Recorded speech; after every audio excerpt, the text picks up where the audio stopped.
अहिले मलाई भोक लागेको अवस्था छ। के खाने होला त? आफैले बनाउनु परेपछि सर्टकट सोच्नु पर्यो।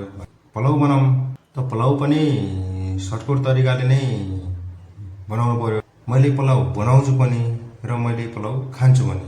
पुलाउ कसरी बनाउँछु देखाइ नै हाल्छु। तर पुलाउ कसरी खान्छु त थाहा भएकै कुरा हो। कसरी खाने हो? हातले यसरी समाउने, मुखमा हाल्ने अनि निल्ने हैन। पुलाउको लागि मिजाहरू चाहिँ लगभग रेडी नै भइसकेको छ।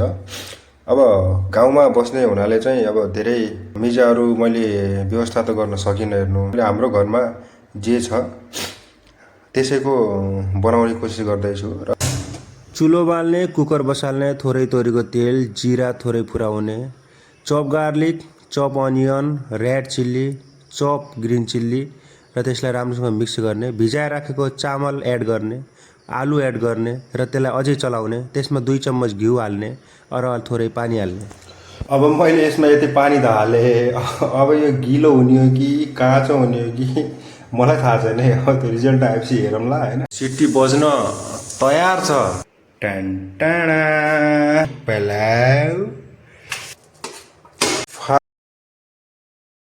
अब म यो पोटाटो पुलाउ टेस्ट गर्छु। चाहिँ टक्क 1 स्पुन राख्ने।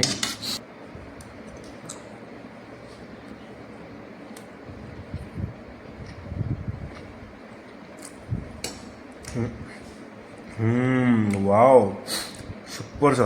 अनि यो आमको अचार पनि टेस्ट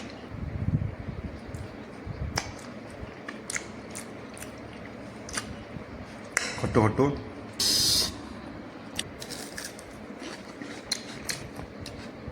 दही पनि खाउँ। टेस्ट चाहिँ खतरा छ। खतरा भन्दा पनि खतरा खतरा खतरा के। आफैले बनाएर हो कि आफ्नो हातको मिठो लागेको हैन। वास्तवमै यति नै टेस्ट हो कि मैले बुझ्न सकेन, अथवा मलाई भोक लागेर यति टेस्ट बनेको हो कि। तर मलाई चाहिँ एकदमै टेस्ट लाग्यो। म चाहिँ अब